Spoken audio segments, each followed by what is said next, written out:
Hello, world. Welcome to our show, JW Raw with M&M, coming to you live from the world-famous Jackson Week MMA Academy in Albuquerque, New Mexico, USA. Yes, we are in USA, Albuquerque. This is Mark, and I'd like to give a shout-out to our awesome partners that help us keep the show on the air and keep bringing you some interesting guests from different walks of life. Our fighters and athletes are constantly on the lookout for products that will provide a legal performance edge. Legal performance edge, yes. A couple years back, we came across a nutraceutical company that has an incredible technology. Since then, many of the fighters who train at Jackson Wink MMA Academy have been using their products with astounding success. Unlike most sports performance companies, this company began selling their products through doctors. Their unique technologies help the body heal and maintain exceptional health. For this reason, their products are recommended by doctors worldwide. Yes, worldwide. So how does this translate to sports performance? The truth is, you will never be stronger than you are healthy. How many times have we heard of star athletes who miss a big competition because they're out sick? The same technology that is used to boost the immune system and to detoxify, nourish, and rejuvenate the body is the same technology that boosts strength, endurance, and even cuts unwanted body fat, because we don't want to get fat. We are pumped to finally let you know about our best-kept secret here at Jackson Wink MMA Academy. The company is called RNA Sport. You can find them online at rnasport.com. Again, rnasport.com. Look them up. RNA Sport creates incredible sports performance formulas for elite athletes. Our fighters use and love these products. One of the most important things to know about RNA Sport formulas is their ease of use. It's very easy to use, yes. No more messy powders or hard-to-swallow pills. RNA Sport formulas are delivered directly into the body in a simple-to-take, great-tasting sprays. With high absorption, RNA Sport formulas can be taken immediately before a workout or competition with no lag time. RNA Sport formulas support increased strength and endurance, reduced joint and muscle fatigue, improved recovery, a healthy immune system, optimized metabolism, and a whole lot more. RNA Sport provides benefits and technology unlike any performance products you have ever experienced. I highly recommend you to check out rnasport.com and use their products. They will take your performance to the next level. In our next podcast, we will review the amazing benefits of their specific formulas. JW Raw is happy to also have Fireteam Fit as a longtime sponsor. They are a veteran-owned fitness company that is now partnered with the greatest gym in the world, Jackson Wink MMA Academy. Fireteam Fit is giving a special offer of 15% off. That is right, 15% off all their products, all of them. Go check it out, all their products. All you have to do is enter a code. The secret code is JWRAW015. Again, JW Raw, just like the show, 015. Enter that secret code. You're going to get 15% off everything you buy. Make sure you do that at checkout, and then you'll get that discount. We love having Fireteam Fit as a sponsor since they are family and veteran-owned. That is so cool. We love our veterans. We love our family. Both in one big, happy group. We're happy to have them. It's available on both fireteamfit.com and on amazon.com. Everyone knows how to find Amazon. If you're on Amazon, you're legit. You can go find them on Amazon or check out their website, fireteamfit.com. But don't forget to enter that coupon code. Remember, use JWRAW015.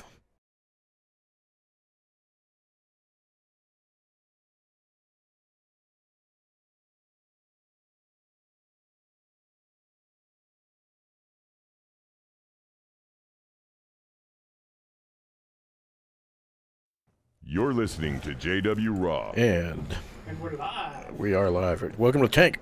Yeah. Welcome to the show, Frank the Tank Lester. One of sir. our OGs, original gangster. We're gonna literally. When did you start? When did you start Jackson's? coming here. The first time I came to Albuquerque, actually, I took a fight on 24 hours notice. Holy! Hey, Surprise! hey, the Karate Cutie just come walked close. in. Come over here. Get closer to Frank over here. Where are my cookies? I thought you were bringing cookies. Get closer. Come on. Show us what you got. You know Tank loves Samoas, right? Samoas and milk and Kahlua and whiskey. That's crazy Uncle Frankie. So the karate cutie has come on into the office. Say hi. Come on, say hi. Hi. Hey. How many cookies are you looking to sell? 2,000. 2,000. Wait, Oh. per kid? No, just for her. That's just Oh, her for her personal troop. goal. That's her Wait, personal just goal. for her or Yeah, for the just troop? For her. That's her goal. That's what I told her. I She said, aims high. We'll go for 200 or 100, and she's like, Bro, you know what to do, and you know what I saw is hang out at the dispensaries when they open on the weekends. that's That's whatever. No, for real, dude. I saw this like viral video of these girls when they open. Like, didn't they just pass it in New Jersey or something? But you have to stay away. These girls got set up first day. It's genius. Hey, Dude, smart. they sold thousands of boxes in one day. One See? day. We're slacking. There's our new Yep. marketing guy. That's where we gotta go. I know these things, dude. I know these things. All right, so let them know. So we're trying to sell 2,000. Here, go ahead. Tell them. What do you need to sell, We gave you a Araya? link, right? Yeah, we'll put the link in. So there's a link out. So tell them what the 2,000 is going to. Once we sell the cookies. Go to the mic. Half of it is going to the So it's going to the troops organization, right? yeah, half of it is going to the troop, so we can do fun things, and the other half I don't know. We forgot. Half to the Well- troop. well, I so would hope half to that- your club, right? So Half to the United States soldiers, right, that protect our freedom, and then half to yourself and your family. It's Well called done. capitalism, Yeah, baby. I It really- should. 2,000 is going to take a lot of cool trips. Yeah, so we got a link out now, right? Mama's been helping us out. Mhm. So we're pushing all that stuff out. Mama's fighting in 2 weeks, right? 2 weeks, March 30th. Oh, is she Should be on going out there. Pittsburgh, right? Yep, Philly. Oh, Philly. U- That's UFC Fight Night That's it. Philly card, yeah. We- This little one hey, will we head know- out there on Friday too. We know we're gonna see Paul Felder up there. That's his spot. He's from Philly. So, I love yeah. Paul, man. Well, Sorry, guys. thanks for coming in and delivering our cookies. We've been looking forward to that for weeks and weeks, Thank you for supporting like us. for Hey, like a whole year. hey, where my Samoas, dude? I don't know. Come on, man. You gotta hook Uncle Tank up. Come on. See you later. Later, bro. Bye. Bye, Rhea. Thanks, Josh. You just never know what's going to happen on the She's show. so Who's going to pop in? She's so fucking cute. It's awesome. crazy. God, I man. mean, her mom's beautiful too, but she's a cutie, bro. Well, it's awesome. We've talked about this. The kids of the fighters, like your daughter. I can't wait. She can be here in a couple of days. I mean, I'm taking Spring pictures. break. I've been taking pictures of the kids since they were just infants, and Oh, I know, it's like crazy. Harry, even Harry's Dude, Harry, Harry- he's yeah. growing. Walter White, Walter's baby. growing up like Walter a White. Yeah. He's growing. So yeah, watching these kids grow up in the fight family is cool. You Fuck know? yeah. And so your daughter's gonna be here in a couple days. She gets here Saturday morning. I got her Awesome. for a week for Nice. spring break. She'll be here all next She's always a week, you bundle know. of energy when she Oh, gets here bro, too. It's insane. She always gets in there and has fun with everybody. God, I wish I could be that shithead parent that's just like, drink this NyQuil, take this, and just calm down. Calm down, dude. God, but she reminds me so much of myself, man. She was without a doubt the biggest blessing I ever got, you know? Is she showing any kind of interest in? I know she's into gymnastics and stuff, but I mean, she's been doing jiu-jitsu since she was a very little kid, man. I got pictures of her doing her first gi tournament when she was like 4 years old. So she's been doing jiu-jitsu. She's actually in boys wrestling right now. holy shit. Oh yeah, we keep her going. Her mom keeps her going too. And I've been holding mitts for her since she was a little girl, Yeah. you know? So Jordan's a tough little You think tough she's little going chick, to man. try to fight? I don't think so. I wouldn't even encourage it. Heck no. I wouldn't discourage it, but I wouldn't encourage her to Yeah. do that. She's really into gymnastics. She's a super athlete. Like, God, go have some fun, kid. And not But she get can hit in the barely. She head. can definitely take care of herself. Oh, for sure. And if I have no reservations about being worried for her growing up because I know she's very strong, independent. She's going to take care of herself and defend herself at any cost. that's good. Yeah. So we were getting into when you started. Okay. And that was, Here's my story with Jackson Wink. What's funny is I was actually it was 2008, 2007. It was either 7 or 8. So Emily Kagan was just downstairs, and she said that she started around 2009. So were you around the same time? Well, as her? I actually came before. So, like I said, I was going through a divorce at the time with my daughter's mother. She had just left, and God, my baby was so young. I don't even think she was a year yet. So I think this is like end of 7, early 8, and I had taken a break from training because I was working at like 3 different nightclubs in downtown San Diego. I worked at Stingery nightclub. I worked at Larry Flint's Hustler Club. Nightclubs, go for you, bro. Man, all of us did though. You know what? The crew I came up with, like, War Machine's the. Most people don't know this, but War Machine's the kid who got me into fighting. Really? Yeah, he was my first mentor, my first coach. So was he bouncing? Is that or you met him through bouncing? Yep. Okay. Him, Toby Amata, everybody back then, man. Ed Ratcliffe, we all worked at Hustler Club. So 9 Milli, Ed Ratcliffe, who fought Cowboy many years ago in the WEC. I think Cowboy kicked Ed in the nuts like 6 times. No, it was insane. I remember watching that thing. Just fucking DQ this dude already. Because I could see the momentum was shifting to Cowboy's side. Yeah. And this is before I knew him. And before you knew Cowboy. Yeah. I was, because my original team was. He was an opposing team. Yeah, back then. It's funny, but he's ended up being the one who got me out here. Isn't that crazy? Yeah, it's weird how the sport works. It's a very small community, especially before it got popular and was on broadcast on national TV. Yeah. So, you're talking about 05, 06, 07, And I think in 07, they that Versus channel that doesn't exist anymore brought in the WEC programming, right? And that's what really, jumped off Uriah Faber, Jose Aldo, Cub Swanson, Cowboy Cerrone, right? WEC was dude, they were dope. Ben Henderson, Coach fucking Joey? Jamie Varner's Coach little Joey, punk bitch ass. Joey Jamie Varner, if you're listening, I'll fuck you up right now, bitch. Fucking, yeah, I fucked your girl. I know. Whoops, yeah. Happens. Yeah. It's a small community. Dominic, you guys are Eskimo brothers. Let's talk something. about this. Dominic Cruz. Let me tell you this. When I first started, I got out of the military in 06 or 05. And I had come back from Iraq in 04, finished my time up in the Army in Germany, moved to San Diego in 05. And that's where I met War Machine and Jason Westling. And so, honestly, Jason Westling was this kid. He was an ex-Navy SEAL, EOD diver in the Navy. And me and him were bouncing at this bar in the gasoline on 5th and Market called Maloney's. My version of bouncing somebody out of a bar was to knock them out and drag them out, right? And he's like, bro, you can't hit these dudes. They're going to sue you. You got to restrain them, and pull them out, and throw them on the street. Just don't hit them. And don't let them back in. And, bro, I would just lay them out cold. They would start fighting downstairs because I'd be usually at one of the doors. And I'd get these calls. Code red, code red, code red. Military dudes fighting downstairs. That meant Code Frank. Yeah, and I just go down and start fucking knocking these dudes out. I came home from Iraq with a lot of anger. And I don't even know, man. I was so young. Because I went to Iraq when I was, I had just turned 19. The worst started. You're a I baby. had just turned 19. And I got sent. My graduating class from infantry school in Fort Benning was the first since Vietnam to be sent straight from graduating class of infantry school at Fort Benning to a war zone. Wow. Hadn't happened in a long time.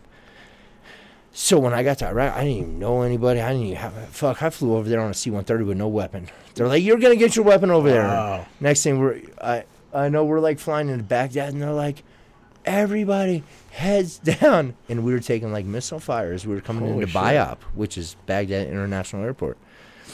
They recognize that tail number as they shoot at it. They're like, "Fuck Frank Lester, kill that motherfucker." He sucks. He threw me out of a bar in San Diego, man. Now I'm fighting for ISIS. Shit, man.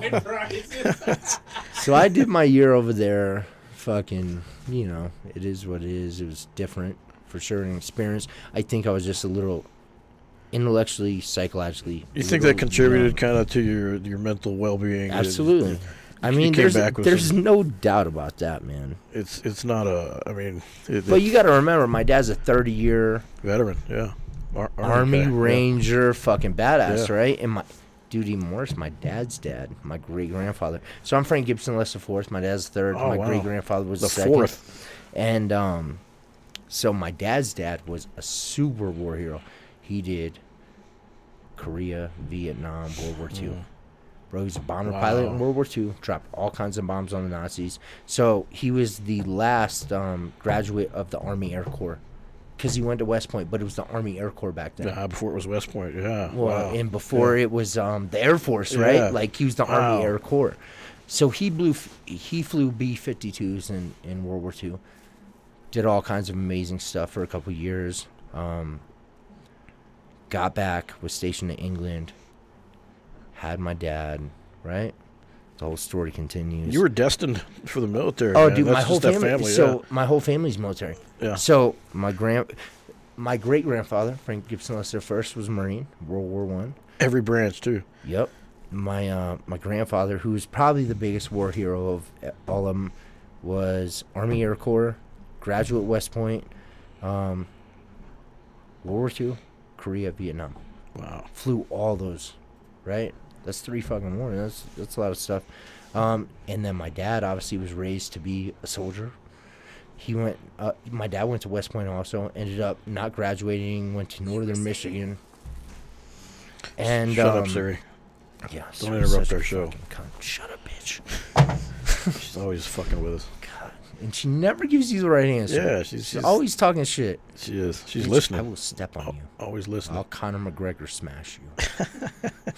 Strong arm robbery. That just happened. Oh my God! Hold on, can we take a break real quick? What is up with strong arm? Well- Miami-Dade Police Department trying to get some clout. Well, we were. Dude, he snatched the phone, threw it on the ground, stepped on it. That's strong arm robbery. Well, if that's strong arm robbery, Well, this I'm is a the total part. criminal. This is the part that everyone's leaving out, and I have to, from a law enforcement. yeah, end, yeah. I have to Hey, explain it a real little quick, bit. How long were you in the 26 years.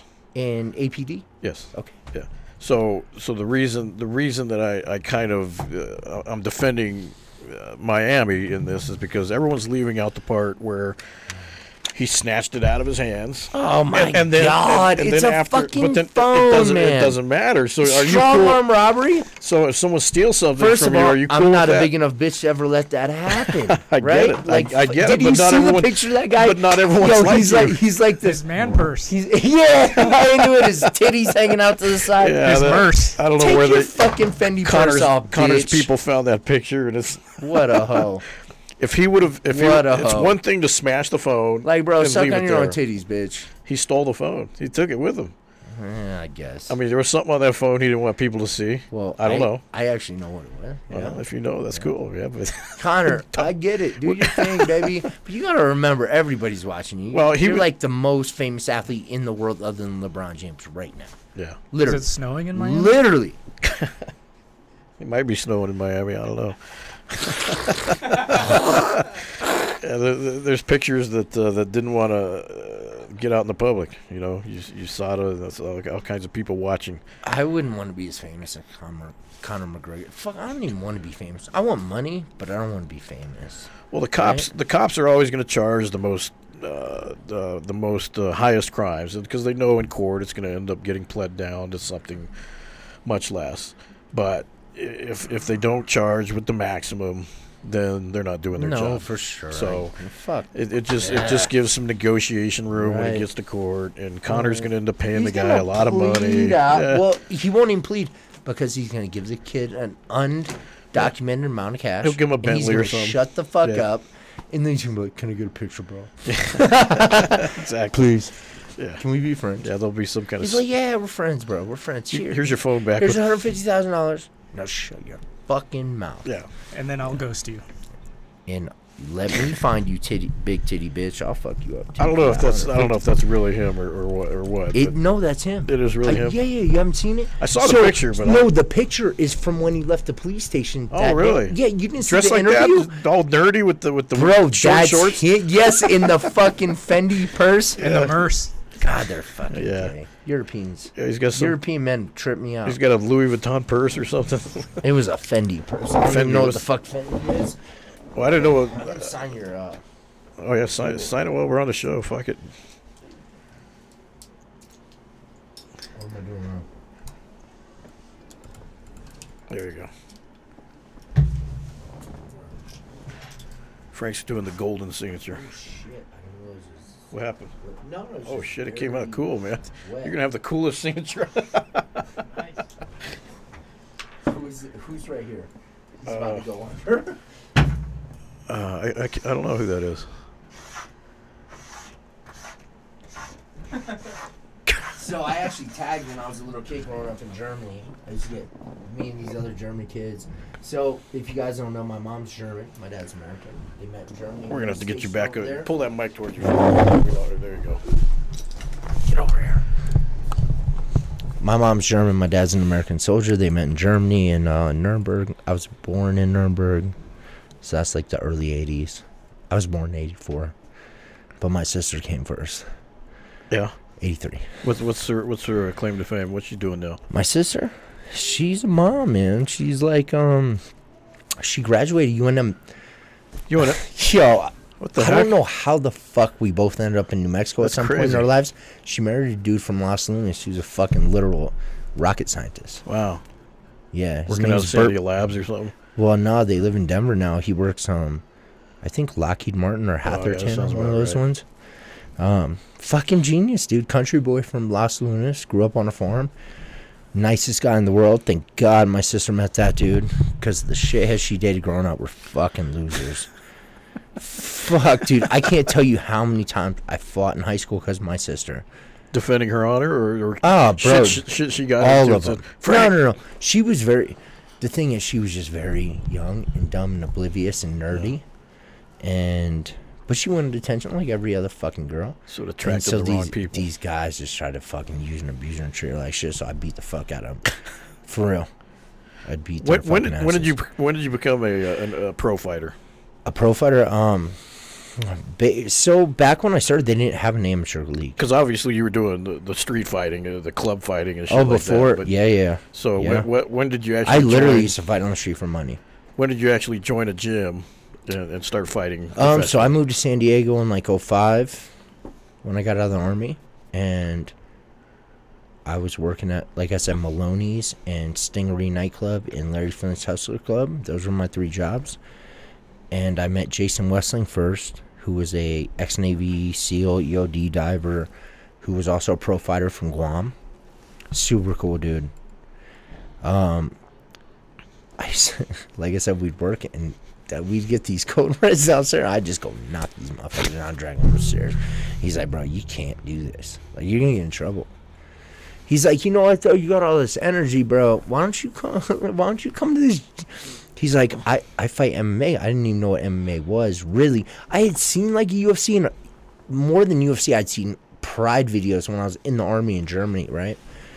And I actually remember seeing like Rampage slam that dude and knock him out. And I remember seeing, I do remember seeing. So Andrei Arlovsky was my first favorite fighter. Yeah, Which was cool because when I finally moved here, there he was. he was here. And so, Being a What- striker. bro, when I ended up out here, it was because Brian Hamper was my manager from Sucker Punch. But at the time, he was also Cowboy Cerrone and Leonard Garcia's manager. And he had this conversation with me, like, yo, you really need to go check out these dudes in New Mexico. They are fucking sick. Like, these are the next big things in fighting. And this was when Donald was in the WEC and wasn't very famous. Fuck, I was actually more famous at the time because I had just come off The Ultimate Fighter and all this shit. Yeah, and I was trying to get that timeline in. What season were you on? Ultimate I was on Fighter? season 9, which was Yeah. January 2009 when we shot it. It filmed or aired on TV from like March to June. So was there a tryout for it, or how did you Yeah. even get into that process? I got into it because of here. So they said Well, so check this Jackson out. Wink, he's ready to go. Like I said, let's go back real quick. My chick, me and my wife that I married at 18 before I went in the Army, was high school sweetheart since 14, Yeah. who's my daughter's mother. fuck. Where am I going with this? You met her, and so anyway, I was in the show. Army. I got out of the Army. I came to San Diego. I started training because I was bouncing at the bar with the guy, with Jason and Ed Ratcliffe and Toby Yamada and fucking War Machine, right? And so I started training at this gym called Undisputed North Park, which was in North Park, San Diego. That team at the time, bro, there's so much history with that team. So most people know that team now as Alliance MMA, right? But this is Eric Del Fierro was the head coach, Dominic Cruz. So when I met Dominic, him and War Machine lived upstairs in the attic of this piece of shit gym on army cots, like in this nasty ass attic, bro. Dom used to sweep and mop the mats, and bro, every fighter. He's done that, fucking. I don't know, man. If you really know Dom, it's kind of trippy to see like what he's gone through and how mentally strong he is, because he's been through so many injuries and he started at the very, very bottom, bro. I'm telling you, he lived in the fucking attic with War Machine's bitch ass upstairs. It wasn't like there was nothing up there, bro. No, nothing, bro. This is a piece of shit gym in the ghetto of San Diego. It was right? like a hot box in a military prison or something. Yeah, man. But Dominic always believed in himself. Always had a dream. So Eric Del Fierro, Brandon Vera, was the biggest fighter at the time on the team. At that time, he was in the UFC. He had just beat he had knocked out Frank Mir. He had knocked out Justin Eilers. He was a heavyweight, very small heavyweight. He only walked around about 220, right? Wow. But he had like 3 knockouts in a row, and he was telling people, he's in the media like he was the first. He was also the first Filipino UFC fighter, so he brought this huge following with him. He was telling the media, I'm going to be heavyweight champ, light heavyweight champ, middleweight champ, bitch. I'm going to do it all. And honestly, people I'm taking all the belts. Until he lost his first fight. I can't remember exactly who that was, but he was killing it for a while. Dean Lister was part of our team. Gary Padilla, Toby Yamada, War Machine, Dominic Cruz, Ed Ratcliffe, 9mm. So then why would they convince you to come to Albuquerque? No, so listen, that was my team. I was leaving the gym on a Friday night. I was literally I hadn't trained in a couple of weeks. Okay, like I said, I was going through a divorce, a very new divorce. Yeah, you had to get the hell out of Dodge. I hadn't trained in like 2 weeks, but I went in to do Friday night jiu-jitsu with Barrett Yoshida. Shout out Barrett Submissions, dopest motherfucker in the world. I was walking out of the gym, right, and at the time at Undisputed, when you walk in the gym, there was this like wooden square where the main desk was, and there was this guy Ryan Johnson who was the gym manager, basically like the Misha to here. And he's like, "Hey, Frankie, hold up, come here." And I was literally about to walk out the door, and I was like, "Yo, what's up?" And he was like, "Hey, man, I really need you to do me a favor." And I was like, "Yeah, what's up?" Because they were letting me train for free at the time. I didn't have any money. I was going through shit. I was working 3 jobs. My direction in life wasn't very good, And he's like, "Hey, bro, I need you to fly to Albuquerque, New Mexico, and go steal this kid's lunch money." Yeah, that's literally what he said to me. Dude, dead serious. That's what he said. He's like, "I need you to fly to Albuquerque, New Mexico, and go steal this kid's lunch money." Wow. I was like, huh? He's like, "Listen." Did he wrote a name on a piece of paper? Check it out. Here? So that gym, Undisputed North Park, originally the owners, Bill Crawford and his dumb bitch wife, were from Tucson, Arizona, which is also where Dominic's from. That's why they brought him over. So we had a branch in Tucson. Well, so one of their main fighters from Tucson was supposed to have this fight against Lance Evans, who is Rashad Evans' brother. Okay. He had just come off season 7 Tough. Like, literally, it had just been stopped showing on TV. And fucking Ryan's like, RJ's like, "No, I really need you to go to New Mexico." He's in Albuquerque. Who? Is that what he said? He's in Albuquerque? Why don't you go take his lunch money? Yeah, I want you to go take his lunch money. And I said, "What?" I said, "Bro, I haven't even been training." And he's like, "Frankie, you're a bad mother." He just hit me with this hype session, right? Of course. He's like, "You're a bad motherfucker, Frankie. You went to fucking war. You can do anything." And at the time, I was getting evicted out of my apartment. My chick had left, so I was now responsible for this, like, big monthly rent, right? And I was like, "Who is it?" And he's like, "Oh, he's this fucking dumb dude. His name's Lance Evans. He ain't shit. Just came off But you knew tough the name. Steven 7. Yeah. I'm like, wait. Any relation Evans? to Rashad? Yeah. No, so that's how it happened. I said, Evans? Wait, like Rashad Evans from Albuquerque? Because Rashad was super hot. Oh, yeah. at the Everyone knew time. that name, yeah. Oh, bro, he was on fire. He was the man in Yeah, MMA back of then, course. actually. I mean, he was either the champ or about to be the champ. He had just knocked out Chuck Liddell with that overhand. Yep. Like, he was huge. He was the shit, right? And he's like, well, yeah, but it's his brother. Fuck that, Frank. You can do it. And I was like, well, fuck it. I said, how much? And he goes, $4,000. I was like, what? Wow. You're going to give me $4,000. Like, guaranteed, win or lose. Plus his lunch money. He goes, yeah, I promise, $4,000. I said, RJ, $4,000? Bro, I was making like $500 for fights, right? Underground. Like, dude, I used to fight in Tijuana. I started off in Tijuana. Fight club shit. No, because I was from San Diego. We used to drive down to Tijuana. I fought at Cage of Fire, was the promotion back then at the Tijuana Bull Auditorium. And fuck, man, if you even got $500, I was like, some of the guys only got $200. Can't do that now.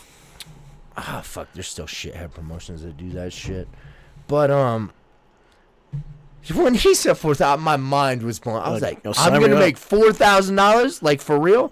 Okay, so listen, I call War Machine right after that. I said, hey, War Machine, RJ just offered me this fight in Albuquerque against Rashad Evans' brother.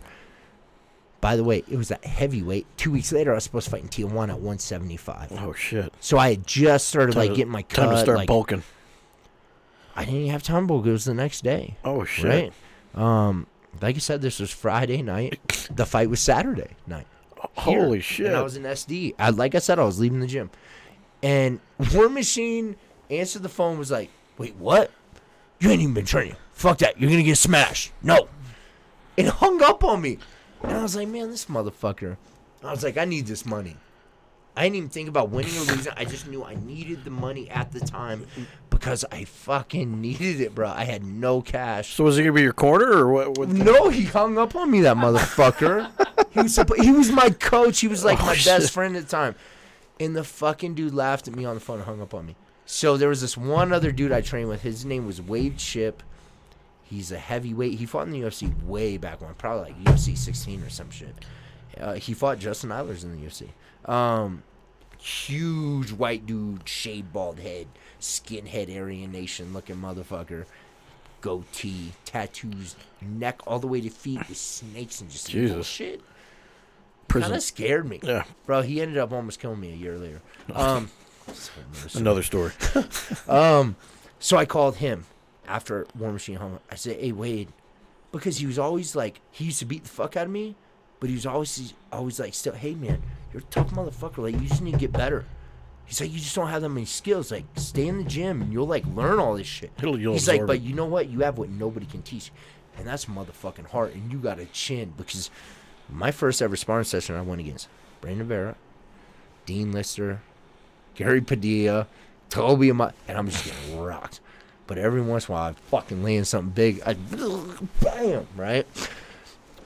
After that first sparring session, Eric Del Fierro told me, I'd only been training maybe 6 months at this point. Eric Del Fierro told me, well, you're not very good, but you're fucking tough, and I can work with tough. Yeah. You know?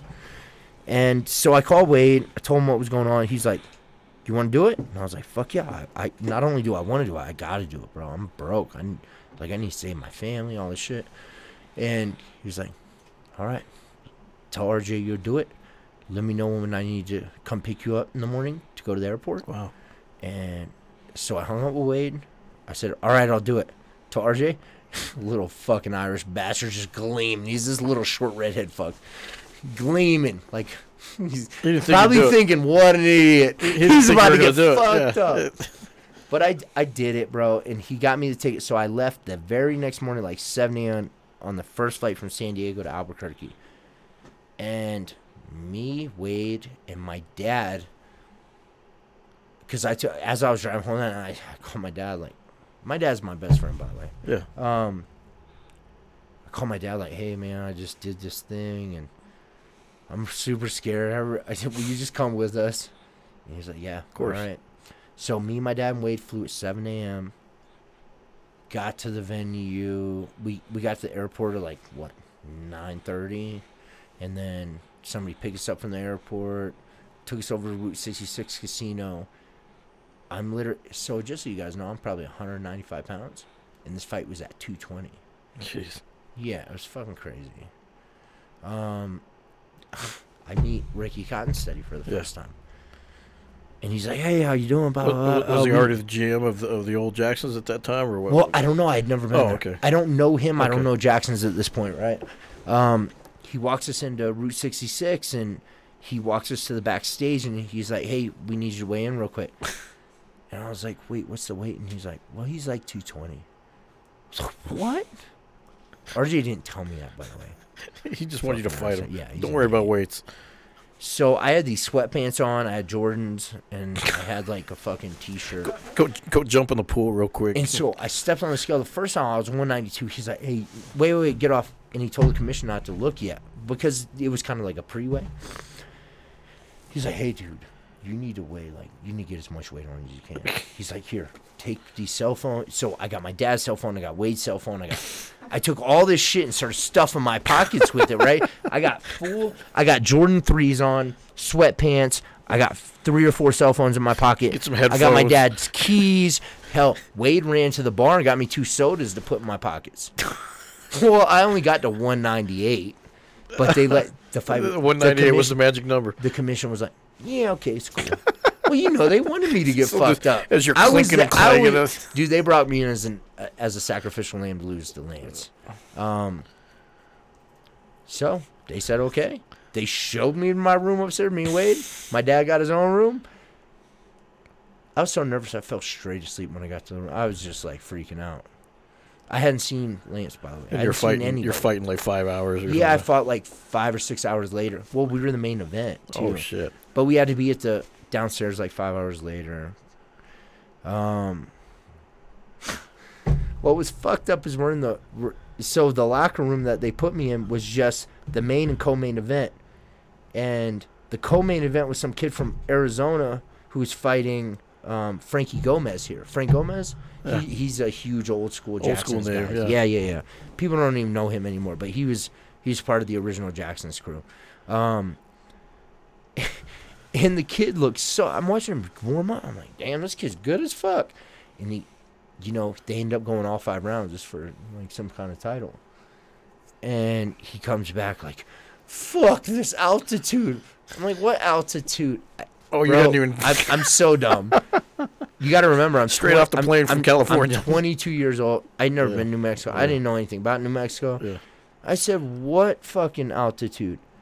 He's like, bro, we're at 6,000 feet. Yeah. So what does that mean? I'm just a young dumb kid. I'd never lived in a mountain before. I'd never even been to the fucking mountain before. I was like, what? And he's like, you can't breathe out there. And he's just like, I could beat his ass, but I just can't breathe. This altitude fucking me up. I said, what altitude? And then Wade's like, I look over and he's like, You don't want to know. tell me what's up. It's gonna fuck you up. Yeah, Don't even ask questions. I said, wait, what's he telling me? He's like, don't fucking worry about it, Frankie. And he slapped the fuck out of me. He's like, don't fucking worry about this shit. You're going to go out there. You're going to beat this motherfucker. Ah! He's just a dope hype man. Dude, so I walk into the ring first. Next thing I know, this is a super tiny cage, by the way. It's smaller than this fucking room. Like, smaller than this room. Next thing I know, they turn out the lights. Main event. Then they turn on the lights. Well, I'm already in the cage. They didn't turn out the lights for me. Yeah. They turned them out for Lance. Next thing I know, I start seeing. And you got to remember, like, I'm pretty new to MMA, but obviously I was watching everything and super involved in it. I don't see Lance first. I see Greg Jackson, Keith Jardine, and motherfucking Rashad Evans walking toward. I'm like, oh my. Wait, what the fuck? Is it too late to change my mind? He's like, Frankie, just look at me. Don't even look back. So I look at him to the fence. He's like, it's okay, bro. Breathe. He's like, calm me down, Doing the Greg Jackson thing. Dude, next thing I know, lights go on, fucking music stops. Fighter, come here. Red corner, blue corner. And I turn around, and I was, oh, my God, he's huge. Yo, Lance was so much fucking. He was ginormous, bro. They said he was 220. He had to be 230. Like, he was huge, bro. He weighed in I'm like at 210. 184 pounds, like fucking whatever. God, he looked so big. I was so scared. That's what I remember. How scared I was. I was like, he's triple my size. Anyway, it brings the center. I did kind of notice a scared look in his face too, though. Yeah. He didn't know you. Yeah, he's probably thinking, who the fuck is this guy? I was supposed to fight this other guy. Yeah. You know, it's hard to get an opponent change that close to a fight. It really is. Well, Which ended up happening many times later in my career. And like, it's not like today where you can actually study guys because Nah, there was bro. no wet web back then. fucking There's no YouTube, didn't none really of that shit. exist, Yeah. right? I mean, if it existed, nobody knew about it, Yeah, right? so you just had to go word of mouth. We heard he does this, and so Yeah, man. But I just saw how fucking big Lance was, and I was scared to death. We come out. He looks so big, bro. I go for this lazy leg kick. All I see is a hand coming at me, and I wake up on the ground. Bro, he knocked me down, broke my nose. Oh, damn. Dude, first punch of the fight. And I wake up, and he's on top of me, and I'm just, Ground and pounding. bro, fucking me up. Bump, bump, bump. Also, they let it go. You weren't knocked out, so they were. Well, I was not. They didn't notice because he hit me. I went for a lazy outside leg kick. We're both right-handed. I went for an lazy outside leg kick, and he just stepped in with a big right hand. Dude, the cage was tiny, so that punch put me all the way back to the fence. I dropped to the ground, but then he smothered me. Right, Yeah. he got on top of me. He probably should have just stayed back, hit me one time, it would have been over. But he woke you back up. Yeah, he woke me back up, hit me in the face, and I just remember kind of waking up. All right, and you know, everything's cloudy. You start seeing the lights and hearing all the screaming. Autopilot. And all of a sudden, I was like, "Why is my belly so warm?" I was wearing white shorts. My whole fucking shorts were soaked From your red nose. blood. Blood. And I'm like, "Oh my god!" And then I'm getting this fucking whoa shit. Then he goes for it. He locks in a guillotine and tries to stand me up against the fence, and he's just holding, but he didn't have it. He had it it just wasn't across my neck. It was on my jaw on the side of my head. He's just squeezing for 2.5 minutes. And then I finally felt him let up on it. I put my arm over like I was supposed to, because Wade was screaming, because it was in my corner. Wade was screaming, "Put your arm over." You're on autopilot. Yeah, just, man. just doing whatever. But then after it had to be 2.5 minutes, he was trying to finish this choke. He burned his arms out. And then I felt this release. And I took my right arm was over his shoulder. I took the left arm, swung him over, and cross-face and created some space. And then I kneed him in the belly. When I kneed him in the belly, I felt, and then he backed up. Well, so now we're back at 50-50 in the center. And, I started throwing a little bit, and then the round's over. Go to my corner, so the cage is so small, nobody was allowed in the cage. They had to corner us from outside the cage. Yeah. So Wade throws this towel over to me. And he's like, "Don't blow your nose, but just wipe it." But I go, oh shit! And all of a sudden my broken nose blows up my eye. Right? Shit! My fucking eye was huge. All this blood goes straight to my eye because my nose was shattered. And he's like, "Frankie, listen to me. He's fucking done. Turn around, look at him. He's so fucking tired. He's done. Frank. I'm telling you, look." And I look back, and he's The hype man. And fucking, there's no way, but he's got his arms resting on the cage, and I just see Rashad and Greg yelling at him. He must have He was giving up. They must know that he gives up or something. I didn't know, though. You got to remember, I don't even know who the fuck this guy is. But I just saw the passion in Rashad's face screaming at him. Yeah. And then kind of saw His a little bro. disgusted face in Greg's face. And that motivated you. Yeah, I was like, "Oh, fuck." And Wade's like, "Turn around. Look at me. And he puts his hands through the fucking fence. And he puts us forehead to forehead. And he's like, "Listen, when they say fight, I want you to run at him and blitz with everything you got, and you just go until they stop it." You hear the bell, pop, pop, pop, fight's on. And so I just literally ran across the cage and started throwing punches. Boom, boom. And he covered up against the fence. I hit him with a couple big uppercuts, and he put his head down. I kneed him in the face. He dropped. Game over. TKO. No shit. Fucking, I never. and he was not getting up, dude. I never heard this story. Yeah, man. That is badass. That was the first fucking time I'd ever been to Albuquerque, New Mexico. God, there was all this, like... So after the fight, I went back to my locker room and I was in disbelief in a sense. Like, what just happened? And fucking Wade was so happy for me, man. He was so... Frankie, I fucking love you. I'm so proud of you, bro. You had no chance in there, but you did it, you know? And I got my bearings back a little bit because I was rocked. He fucked me up in that first round. I tried to walk over to his locker room and say thank you for giving me this opportunity. And as I walked over there, I saw Rashad leaving that locker room. And I said, hey, Rashad, thank you, man. Rashad just gave me this snarl. Yeah. It was like, fuck this guy, right? Yeah. So I ended up not going back there because I was scared at that point. I went back to my locker room, and fuck, Wade took me out to Route 66 and just got me hammered. Passed out, went home the next day. $4,000 in my pocket, dude. Wow. It was sick. So how much longer after that fight did you end up fighting with Greg and Jardine and all those guys? So after that fight, a few weeks later, I get this phone call, right?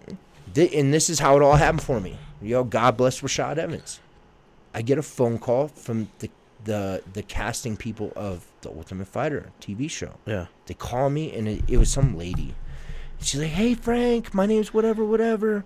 Hey, I actually just ran into Rashad in Vegas for UFC whatever, and he told us this amazing story about how you took a fight on one day's notice, 2 weight classes above. Killed his brother. And beat his brother, Lance, and knocked him out. And I was like, yeah. I'd never actually watched. Actually, yes, I had. I had watched one season of Tough because my coach and friend War Machine was on season like fighters 6 don't watch that shit. Or 5, some shit. You just want to fight, yeah. But I did watch War season because he was like I said, he's the kid who really got me into MMA. He taught me all my first shit for the first couple of years. He was a very good friend to me and coached me. Regardless of what anybody says about that dude and what he's been through at this point, I will always have love for War. I wouldn't live the life I live today without him. And without the direction he gave me in my early years, man. You know, I was shout young, out to him, I was man. 22 years old, man. It's so sad what's happened to that kid. Yeah, so the Ultimate Fighter called me, and they're like, I think her name was like Jamie. Was it Jamie Campione? It might have been Jamie Campione. Some kind of PR person for the... Well, she fucking ran Ultimate Fighter for years. Jamie Campione, Andrea something. And she goes, hey, we would really love... We're having tryouts for season 9 in a couple months, and we would love for you to fly to Chicago. Wow. We really want to get, hear your story. And so I told my coach about this phone call. My coach at the time, his name's Ed Buckley, great dude. He's like, fuck yeah, we're going. Here's your big break. I was like, I ain't got no fucking money for. He's like, I'll pay for the ticket. I'll fucking take care of you. Oh, the UFC didn't pay for it back then. No. No shit. Fuck no. Damn. They just said, we'd like you to come to tryouts. So get there. And get we'll to Chicago. Yeah. So it was the day. Wow. So UFC 90 was Anderson Silva versus Patrick Cote in Chicago, right? Okay. I don't remember who's on any of the undercard. But I remember that was the first live UFC event I ever went to, all because of Coach Ed. Wow. Like, Coach Ed paid for me. So, and at the time, my training buddy was Chris Cope, who ended up being on a later season. But we both went to Chicago with Coach Ed. And we were staying at a hotel, which is where the hotel tryouts were on Sunday. And it was Saturday. We got there Saturday morning. And we're like, fuck, what should we do tonight? And we actually got in a cab to, like, go find a bar or something to watch UFC 90 and realized the stadium's right next door. So Coach Ed tells the cab driver, pull in. We run in, and they had, like, the shittiest piece of shit seats left. I mean, I couldn't even see Anderson Silva. Nosebleed shit, yeah. And that was my first ever UFC event. The next morning, we woke up early, probably like 6 a.m., went to tryouts at the hotel. There was hundreds and hundreds of people there, and you saw all these stars, right, because they were with their young fighters. And, God, it was a cool experience. But when I got it was crazy because my friend Chris Cope didn't even make it past the first set of interview. Wow. Well, so what you do is... It's because it's like a talent contest, too. They need that personality. So you hit pads for 1 minute, and Joe Silva and the producers Or used watching. to watch, It's like right? it's like a And then, but you like a you- gladiator fight, and Yeah, there it it's is, yeah. silly as fuck because like you can't see anything really from. I mean, I guess you can see a little bit, but not much. And somehow I made it through. My friend Chris did, so he went and moped and disappeared. Then it was a minute of jujitsu, and I just remember me and this kid were trying to body slam each other. It got violent, you know, because we were both young and hungry. you're fighting They for a picked me. place on the show. They yeah. picked me again. Wow. And they're like, okay, now you have, they're like, hey, it's going to take a long time to get through these other people in about 6 hours, but you can't leave. You got to stay in this room. We're going to interview fuck? you. An on-camera interview. So then I went through that shit. Bro, 6 hours just sitting there. It was fucking miserable. But then they brought me in for this interview, and I just remember them being like, hey, and that chick who called me was there. Hey, we're glad you made it. Fucking, that phone call we got from Rashad was really cool. It's a really cool story. We also hear you're a war veteran. I was like, yeah, I went to Iraq. I was Army Infantry. Make sure you talk about that. And they were like, well, this season, this is great. They're like, this is great. This is going to fit. Because this season is Team USA versus Team UK. Oh, you were destined for that show. Yeah, it just happened, right? And so I ended up getting picked. Fuck, the rest is history, baby. And 10 years later, fast forward 10 years later, Yeah, now last weekend, part of the best team in the world. you were in the corner of John Jones. Yeah, it was tight. So from the nosebleed section Right. to the locker room, Yeah. spending a whole week with the team, and Yeah, I mean, and I've been to tons of UFC events as a coach now at this point, and Yeah. fighter, and but the John Jones the thing John was Jones next level. Oh, absolutely. I had never been in the corner of a champ, Yeah. a UFC champ. It was very special, man. And you know what? You know what's special about John is he just has.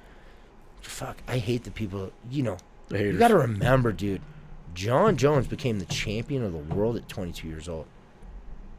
Yeah. Bro, I had just got out of Iraq. You know what I mean? Like, I was just getting out of the Army. Like, dude, if the people knew what I did at his age, fuck, they'd never talk to me either. Yeah. So they give him this harsh criticism, but John's a great dude, man. So let's be honest now.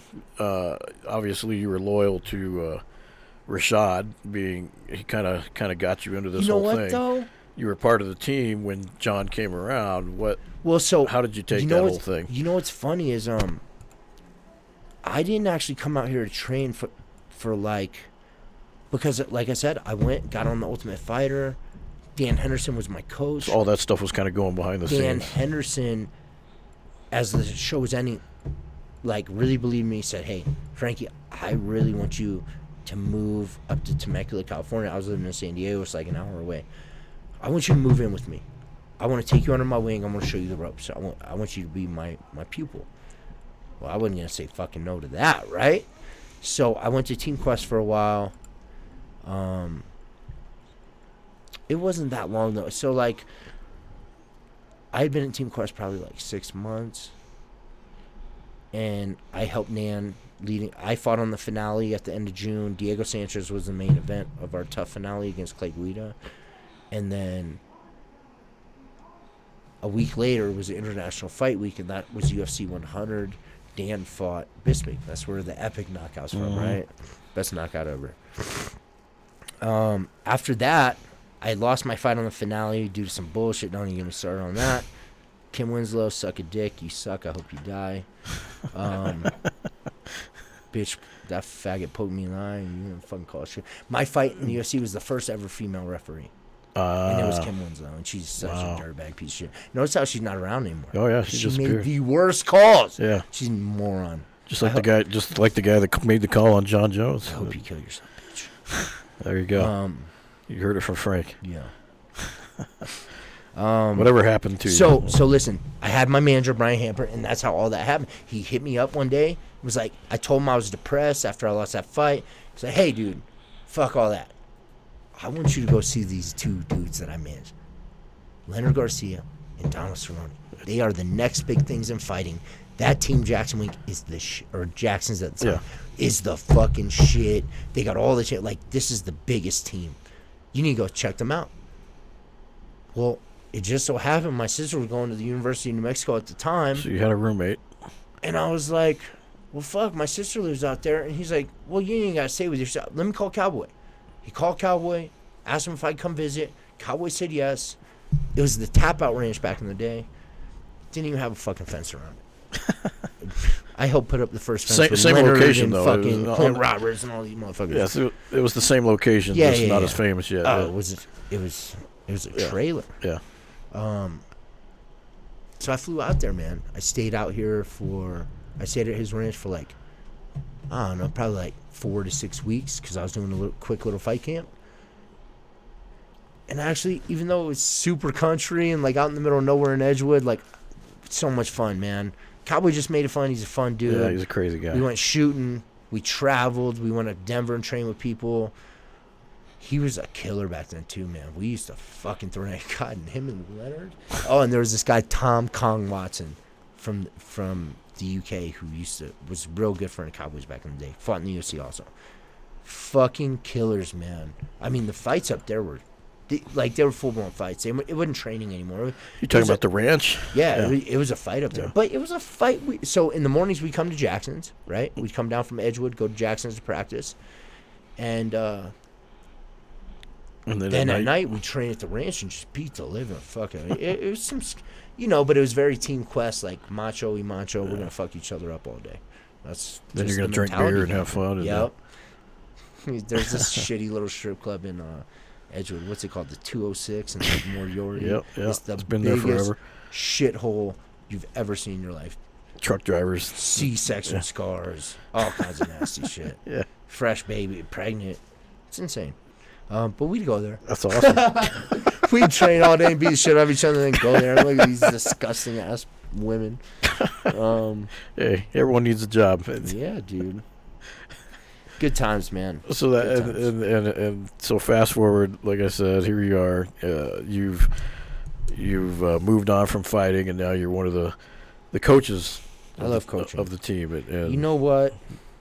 God, I've been getting all you've kinds definitely of found your messages. niche. So you know what's funny, man? I've been getting all kinds of messages lately about how come you don't fight anymore? You're like basically in your prime. Like you can still do. You gotta. I fought my whole life. Yeah, you've been fighting since you were a child. Oh fuck, man! I fought my whole life, and then also, I think what really drove me to become a fighter was I had so much anger and so much pent up rage coming back from Iraq at that young age.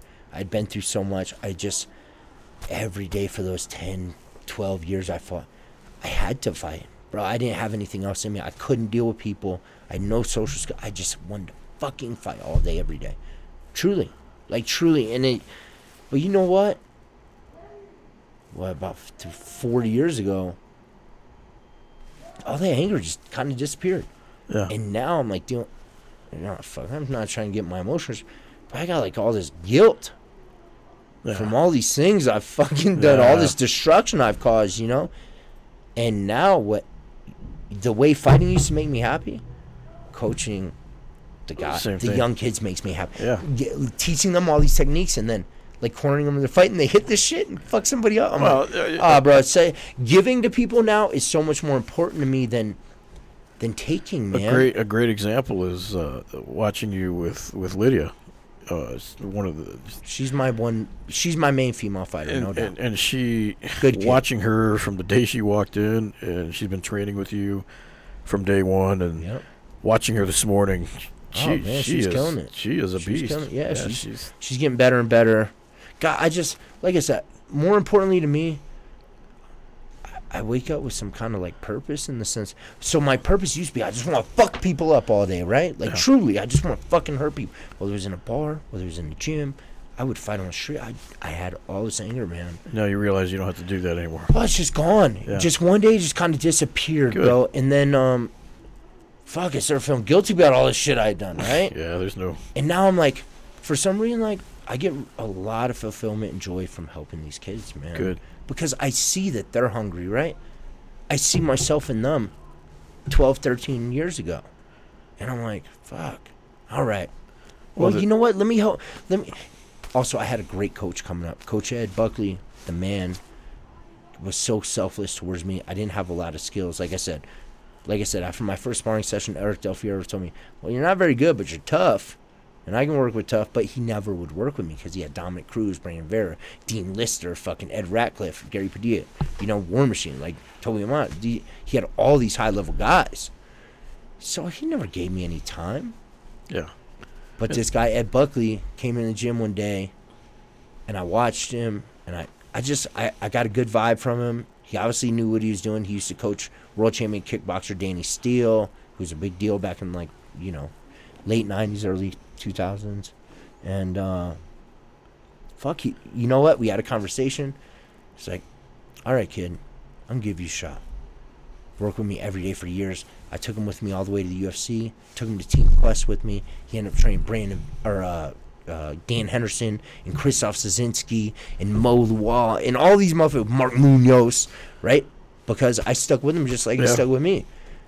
But I think the reason I'm also a good coach is because I had such a good man as my coach. He was so selfless, man. You're a good coach, and you're obviously a good training partner.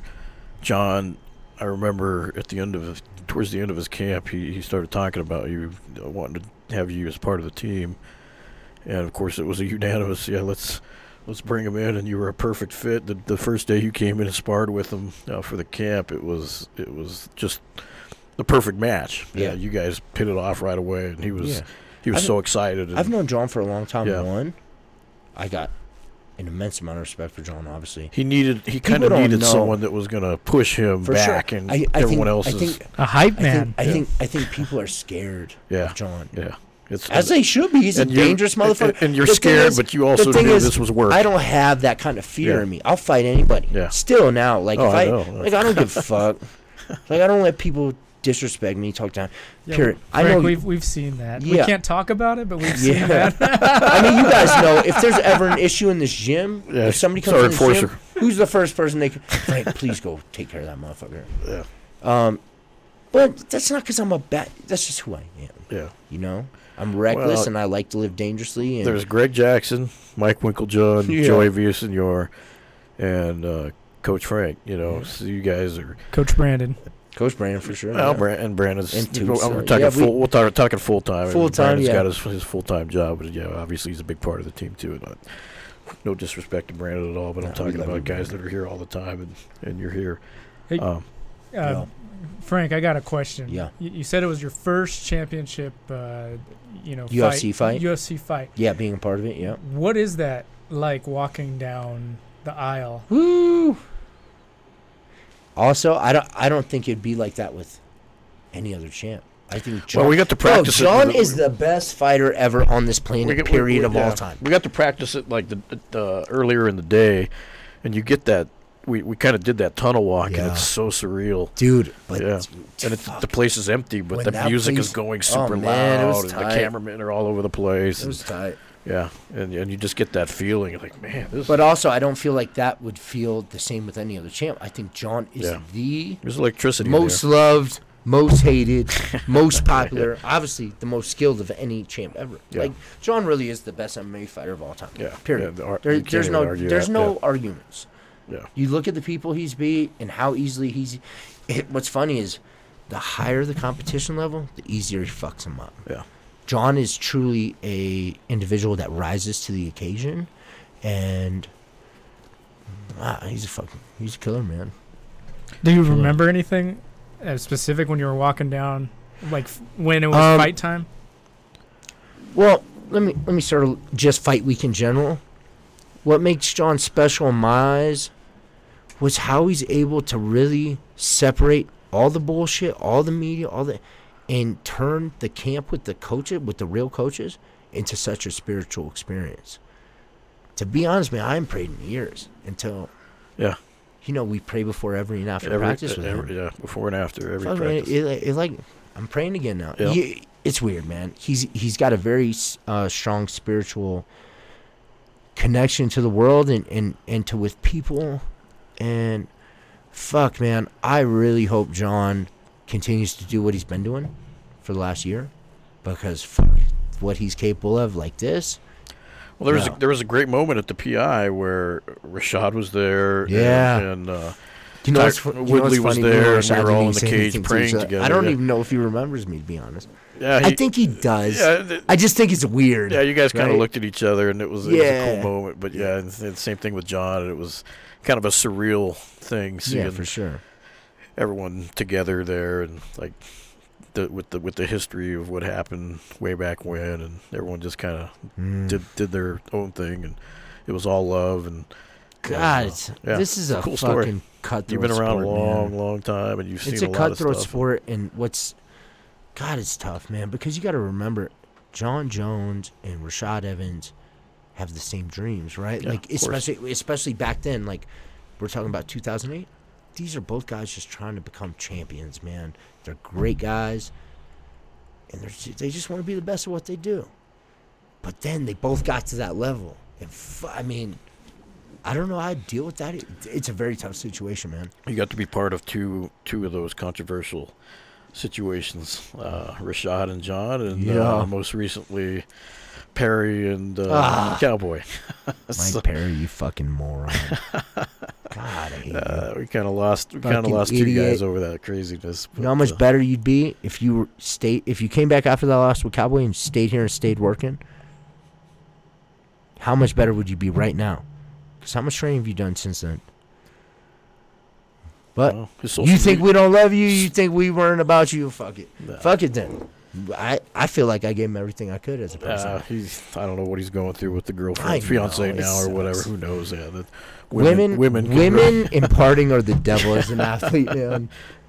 But yeah, so good luck to all of them. I mean, in For the sure. end, that we all have the same roots, all have the same passion, and it's cool that you've been part of all their journeys, and you're a big part of the team, and you forever will be. I'm pretty damn sure your passion's there. I ain't going nowhere. Yeah. I made my life here. This is my team now. Yeah, we hadn't had you on the show yet, and so we knew it was time to get you on and remind everyone that you're still here, and I ain't going nowhere, no bitch. matter all the crazy stuff that's happened, you're still here. And I ain't going nowhere. Story time with Frank was awesome. Watch your kids. Hide your wife. send your young athletes to Frank. You still doing privates? So go ahead and plug your social media. Does that get a hold Yeah, of you? for sure. 'Cause Everything. Yeah. Twitter, Instagram at the Frank Lester, FRNKLESTER. Hit him up. He does privates, very reasonable, and I'm the baddest, best looking motherfucker you'll ever meet. and he's definitely proven, battle proven. Oh. Most We call it recently. war certified. Yeah, there you go. And he's a veteran, so thank you for that service, and thank sure. you for your entire family's service. That's an incredible story there. Yeah, dude, man. I'd never heard that all the way to great grandfather. No, How cool since is that? Frank Gibson Lester 1 to the 4th, we've all been in the military. We've all gone to at least one war. We've all are combat certified, you know. Sounds like you need a son. Don't Don't stop that. Don't nah, stop I'm that, actually I'm working on having a baby right now, actually. man. Good for you. Yeah. And on that note, Frank, We'll go home, Frank. You got some business to take care of. I appreciate you coming on, and thanks guys for tuning in. Baby, put on the red panties. I'm coming home. See you guys Later. Through these doors walk the greatest fighters in the world.